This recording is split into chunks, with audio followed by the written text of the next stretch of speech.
You go on these walks with Lydia, and you see these puddles of water.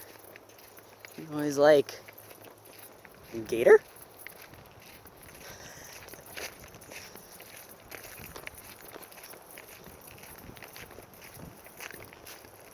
There's no gator.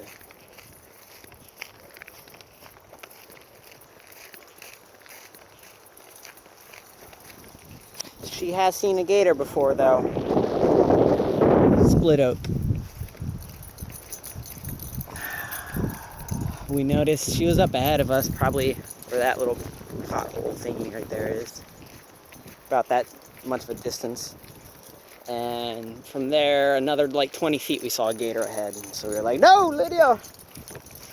She stopped.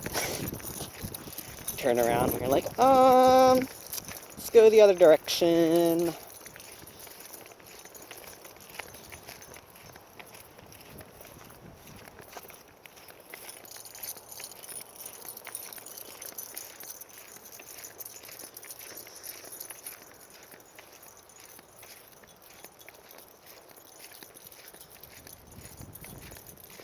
It's a tree that was burned down from the fire I was talking about, December 2015.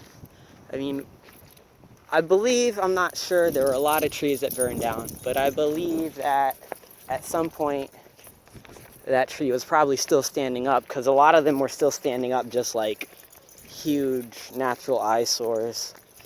Except the woodpeckers. Woodpeckers would think these trees are the shit. There's another one, it's still standing. Another dead one next to it. There's another dead one. And a lot of these were killed in the fire. But I mean, that naturally happens, you know. Where was it? Portugal, right? That recently had the forest fire that swept through their highway and entombed so many people.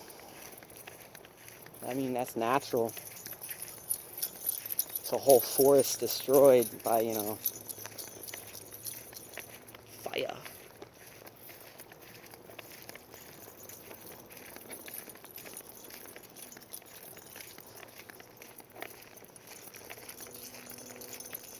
A lot of the fire suppression in the United States has mainly become a problem, really, when you have fuel buildup in your forests like this. But this is why they prescribe burn. But out west, you know, where they'd prevented fires for, you know, the past century, we're having, you know, horrible, horrible forest fires. And if we just updated our management practices, but it's being slowly adopted, you know. As you can see, Florida is pretty keen on its prescribed burning, and the last articles and papers I read said that should do rotating kind of burns, and I see that happening all over Florida.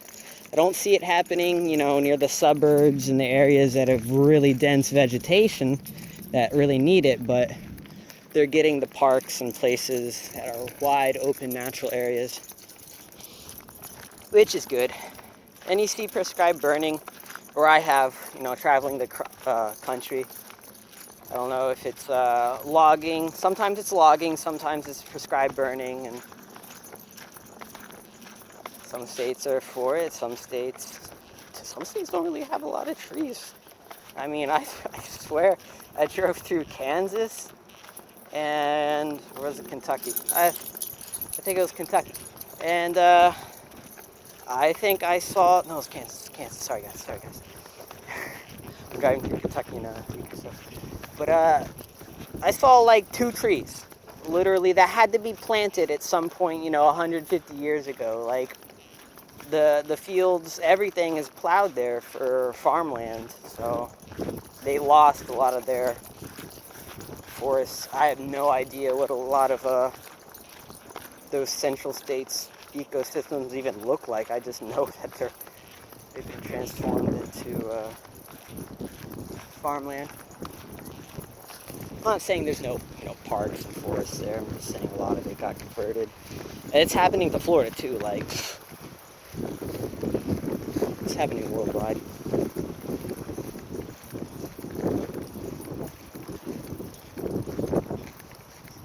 China is buying up land in Australia, among other places, but I just heard today, buying up land in Australia, and was trying to purchase this reserve for this ranch. It was a ranch, and it amounted to 2 or 3% of the total land mass of like South Wales. And they've tried to buy it like 3 separate times, but it gets shot down. They don't approve. I guess they don't feel comfortable selling Chinese 3% of their land. And what the Chinese want to do is they want to, turn it into farmland and feed themselves, and try and make a buck too if they can, I assume. I mean,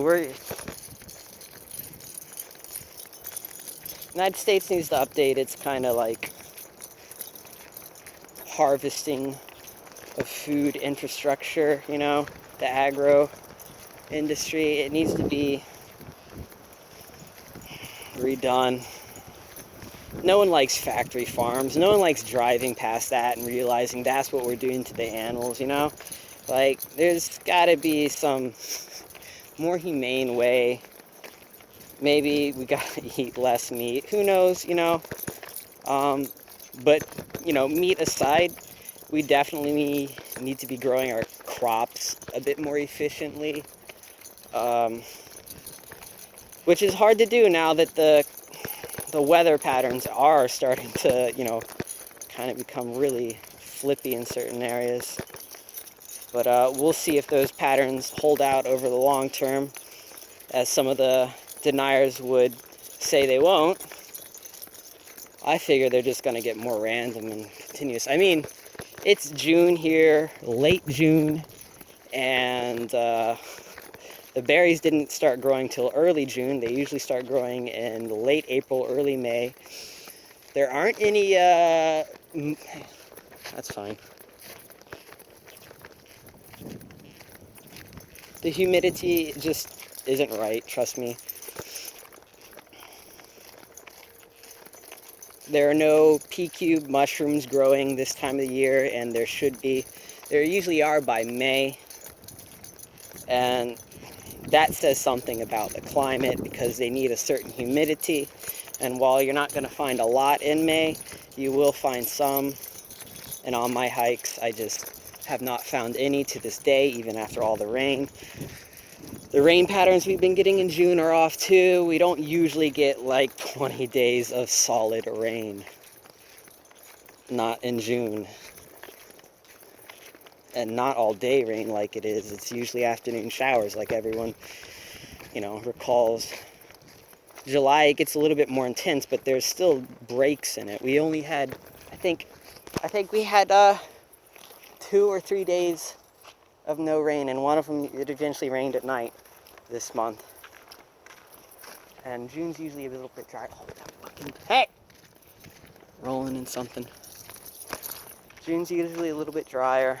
It's just really wet. It brought down the temperatures. The temperatures are usually in the 80s. They're in the 70s on the average right now. So, say what you will. I mean, I just do the same thing every year, and I've been taking notice. This year is very, very, very off. For Florida.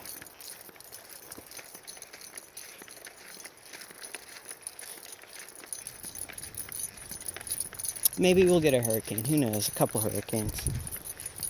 Restore some of the balance. No one wants hurricanes, but the sad truth is, like, the Florida ecosystems want hurricanes.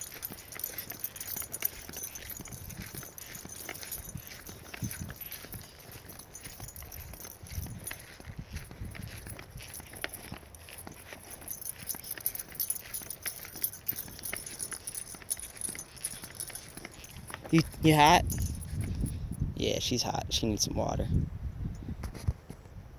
Take a little break. My phone's kind of getting hot too anyways.